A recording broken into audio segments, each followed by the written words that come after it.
मैं सबसे पहले आप सबके चैनल के माध्यम से भोजपुरिया श्रोता को, संसार को प्रणाम करता हूं। ज्योति सिंह जी इंस्टा पे पोस्ट करती हैं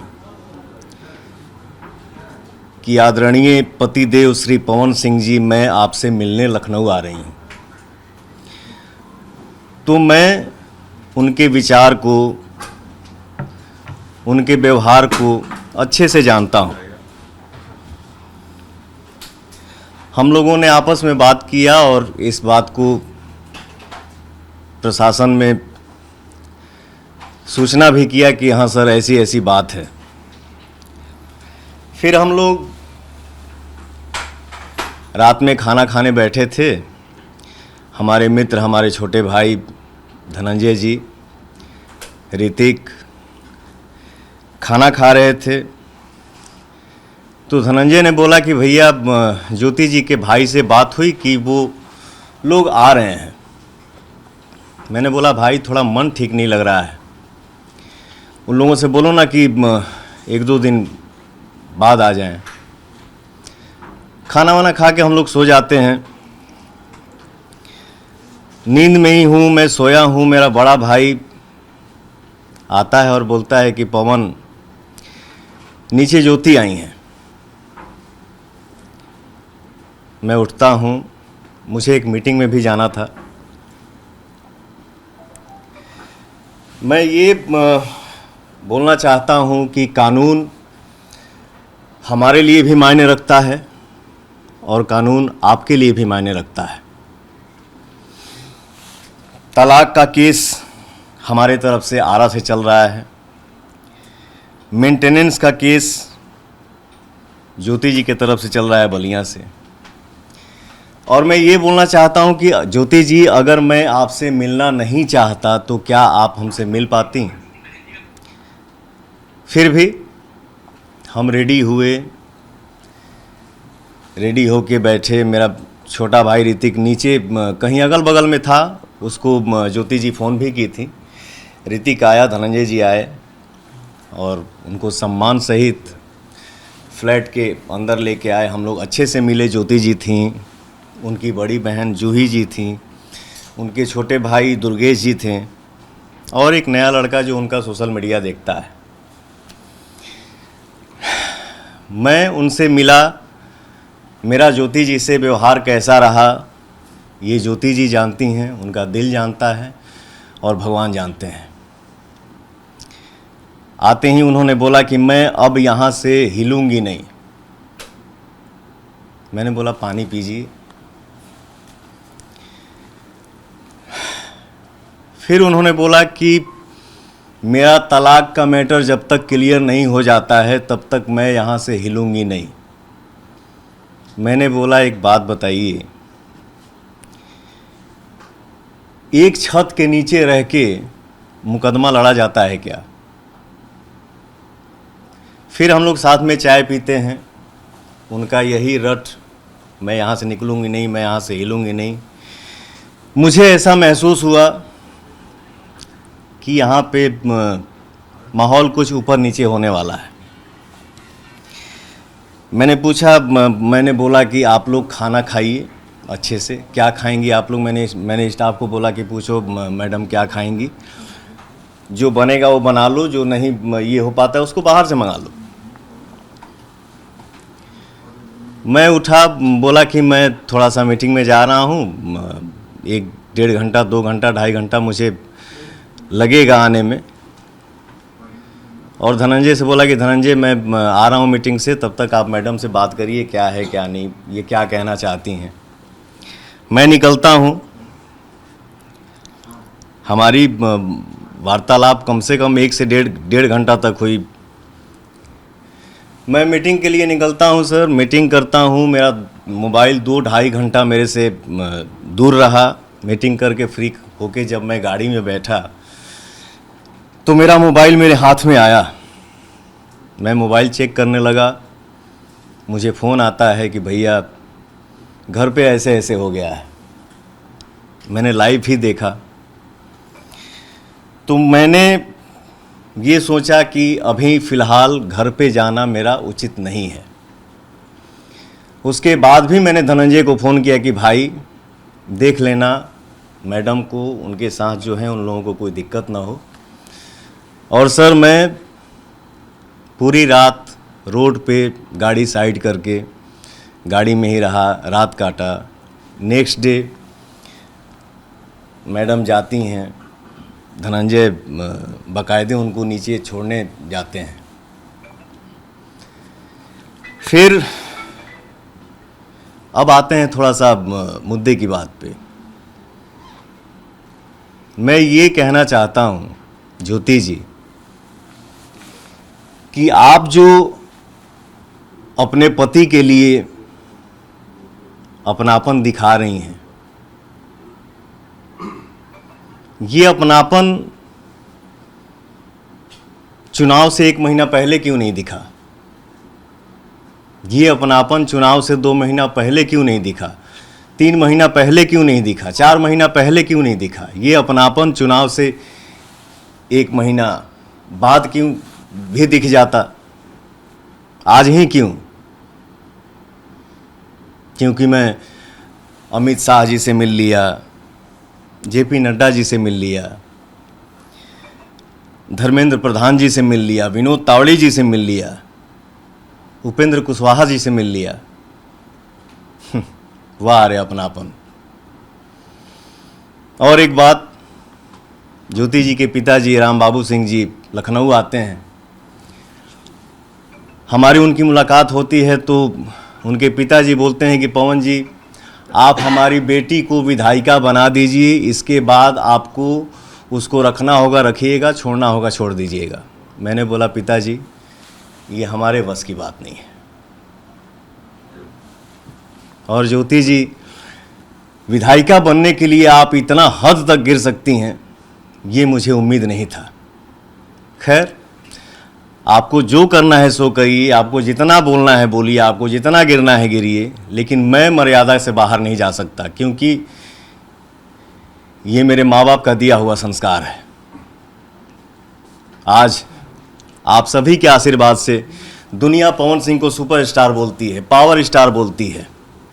40 साल का हो गया, 10 घंटा मेहनत करता हूँ, 15 घंटा मेहनत करता हूँ, 20 घंटा मेहनत करता हूँ। मेहनत करके जब घर वापस लौटता हूँ, दरवाज़ा खटखटाता हूँ तो मेरा भी दिल करता है कि या तो दरवाज़ा मेरी बेटी खोले और नहीं तो मेरा बेटा खोले। लेकिन सर दरवाज़ा मेरा स्टाफ खोलता है, नहीं तो मेरी बूढ़ी माँ खोलती है। इसके बाद हम लोग घर में इंटर करते हैं, हम भाई मित्र स्टाफ मिल के खाना बनाते हैं, खाना खा के सो जाते हैं। मैं इतना कहना चाहता हूँ, मैं भी इंसान हूँ यार, थक जाता हूँ कभी कभी। यही बात है सर कि महिला के हर बात पे आंसू गिर जाता है और वो दुनिया को दिख भी जाता है। मर्द का दर्द नहीं दिखता है और ना ही वो दिखा पाता है। और एक बात, जो लोग इस मैटर में मज़े ले रहे हैं, ये है वो है, ऐसे है वैसे करना चाहिए, समाज की बात, तो मैं इतना बता दूं, इतना कह दूं कि फैमिलियर बात जो भी होती हैं वो कमरे में होती हैं, कैमरे पे नहीं। मैं बस इतना ही कहना चाहूँगा। बहुत बहुत धन्यवाद। जो कुछ हुआ ये आपके पॉलिटिकल जो आप बढ़त हो रही है, आपका कद बढ़ रहा, उसकी वजह से साजिशन ही आपको डैमेज करने के लिए आई है ज्योति? मैं अपने जीवन में सर मैं बहुत कम बोलता हूँ। मैं नहीं चाहता हूँ कि हर बात पे लाइव आऊँ, हर बात का सफाई दूँ।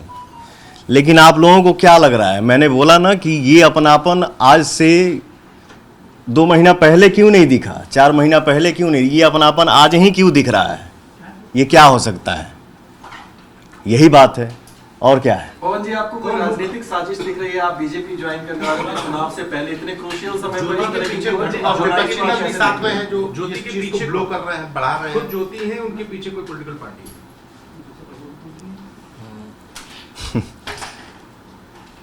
क्या बोलूं सर, किसी ना किसी के, मैंने बोला ना कि जो जो लोग मज़े ले रहे हैं, तो कैमरे के सामने हम हर किसी का नाम नहीं ले सकते हैं सर। कुछ तो है, बहुत लोग जुड़े हुए हैं, बहुत लोगों का सपोर्ट है जो ऐसा ऐसा हो रहा है, और मैं क्या ही बोलूं। क्या ज्योति जी से अब सुलह की कोई गुंजाइश बची है?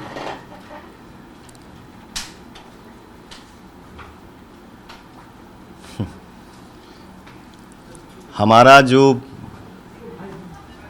केस का मैटर है वो 3-4 साल से चल रहा है सर, और जो जो चीज़ें जीवन में हो चुकी हो गई, एज ए इंसानियत आप सबको क्या लगता है, जितना मेरी इज्जत का धजिया उड़ना था, जिसका उम्मीद नहीं था, वो सब क्रॉस हो गया। तो मुझे नहीं लगता है कि अब ये सब संभव है। मैंने बोला ना कि कानून हमारे लिए भी मायने रखता है, कानून आपके लिए भी मायने रखता है। हमारा मैटर, हमारा मामला कोर्ट में है, कोर्ट जो फैसला करेगा वो हमारे लिए भी मान्य है और उनके लिए भी मान्य है। आज से पहले, ठीक है, मतलब जब बस आई थी, इससे पहले ज्योति कभी आपसे संपर्क की है कि ये अचानक बस से कितने बस साल बाद बस आई? इतना ही था। इन्होंने बोल दिया कोर्ट का मामला है, कोर्ट का जो फैसला होगा, कितने दोनों साल बाद उस संपर्क में आई कि उनको आना है? उनका ये बात ये बता रहे हैं आपसे कि जो संपर्क में वो 5 अक्टूबर 2025 को आई हैं, लखनऊ आई हैं, इसके 2 महीना, 4 महीना, 5 महीना, 6 महीना, 8 महीना पहले भी उनको लखनऊ रेसिडेंस का एड्रेस पता था, और अगर इतना ही अपनापन रहता तो यहाँ आ सकती थी और आ करके इनसे संपर्क कर सकती थी। लेकिन जब वो यहाँ नहीं आती है तो कहीं ना कहीं आप भी इस बात को समझ सकते हैं कि एक तरफ इलेक्शन कमीशन बिहार चुनाव को लेकर के, एक तरफ इलेक्शन कमीशन बिहार चुनाव को लेकर के प्रेस कॉन्फ्रेंस कर रहा होता है, और उसी समय यहाँ पर ये सब रिउकस क्रिएट किया जाता है। तो ये समझने के लिए काफ़ी, इंसान के लिए इशारा काफ़ी होता है। कौन भाई व्यक्तिगत मामला, लेकिन विवाद क्या था? क्या राजनीतिक कारणों का विवाद हुआ या पति उनके पिता की महत्वाकांक्षाएं थी कि विधायक उनके बना दो बेटी को, ये सब उनकी महत्वाकांक्षाएं थी जिसकी वजह से आप दोनों पति पत्नी में विवाद किया? जी सर, सॉरी, पति पत्नी का विवाद किस बात पे था? क्या उनकी राजनीतिक और आपकी राजनीतिक महत्वाकांक्षा आड़े आ रही थी? ये मैंने बोला ना कि ये हमारा मैटर कोर्ट में 3-4 साल से चल रहा है, और ये सब जो भी बातें हैं जो चल रही हैं, जो मार्केट में, दुनिया में दिख रही हैं, तो मतलब इससे हम क्या महसूस कर सकते हैं। मैंने बोला ना कि आज ही अपनापन क्यों दिखा। मैं अमित शाह जी से मिल लिया, जेपी नड्डा जी से मिल लिया, धर्मेंद्र प्रधान जी से मिल लिया, विनोद तावड़े जी से मिल लिया, उपेंद्र कुशवाहा जी से मिल लिया। तो ये कौन सा अपनापन है? इसको तो हम राजनीति ही बोल सकते हैं ना, कि मुझे डिस्टर्ब करना। क्या तय हुआ? आप कहाँ से चुनाव लड़ेंगे? आप चुनाव बिहार में कहाँ से चुनाव? पार्टी ने इस विषय पर कोई बात नहीं किया था। पार्टी ने 1 मिनट सुन लीजिए, पार्टी ने सिर्फ इतना कहा था कि आप एनडीए के लिए, विनोद तावड़े जी का आप लोग बयान सुने होंगे, विनोद तावड़े जी ने कहा था कि एनडीए के लिए आप पूरी ताकत और एनर्जी के साथ बिहार चुनाव में लगेंगे। जिस तरह से कयास तमाम बातें हो रही हैं, कयास भी हो रहे हैं, ऐसा कहा जा रहा है जैसे ही आप मिले सोशल मीडिया पर तमाम पोस्ट आई इसके बाद, और फिर आगे का विवाद सामने आया। अगला निर्णय क्या? किस पार्टी से चुनाव अगर लड़ना, अगर आप आना चाहेंगे, हम आपकी बातें जानना चाहेंगे, किसी पार्टी से उतरना है, कहां से उतरना है, क्या करना? बस एक मेरे जवाब है, सीरीज ऑफ इवेंट आप देख लीजिए, किस दिन ये मिलते हैं अमित शाह जी से, किस दिन ये मिलते हैं कुशवाहा जी से, किस दिन ये मिलते हैं धर्मेंद्र प्रधान जी से, और सीरीज ऑफ इवेंट सिर्फ आप देखते जाइए कि उसके बाद डेट बाय डेट क्या होता है, हम लोग सब समझ जाएंगे। Thank you, thank you, thank you, thank you, maintenance धन्यवाद। सकते हैं, मेंटेनेंस आप देने में सक्षम हैं, तो क्या ज्योति तलाक में जो फॉर्मेलिटीज है उसमें अड़ंगा डाल रही है, इस वजह से तलाक का मामला अटका हुआ है? तलाक का मामला क्योंकि आप ज्योति तो कैसे फाइनेंशियली मजबूत है, आप उनको पैसे दे सकते हैं, तो तलाक का मामला 4 साल क्यों नहीं अटका फाइनल क्यों होगा? सर कोर्ट में मैंने- मामला चल रहा है, कोर्ट जो तय करेगा वो सर्वमान्य होगा। धन्यवाद। आप कौन है? आप अपना एक बार परिचय दीजिए। ये मेरे भाई हैं। भाई अच्छा।